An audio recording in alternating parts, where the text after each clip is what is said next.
এটা ভলক্যানোর second part. মাটিটা মাখা চলছে।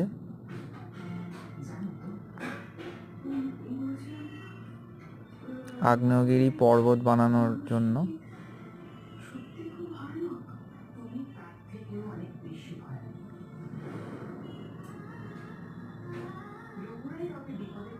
এঁটেল মাটি তো খুব শক্ত।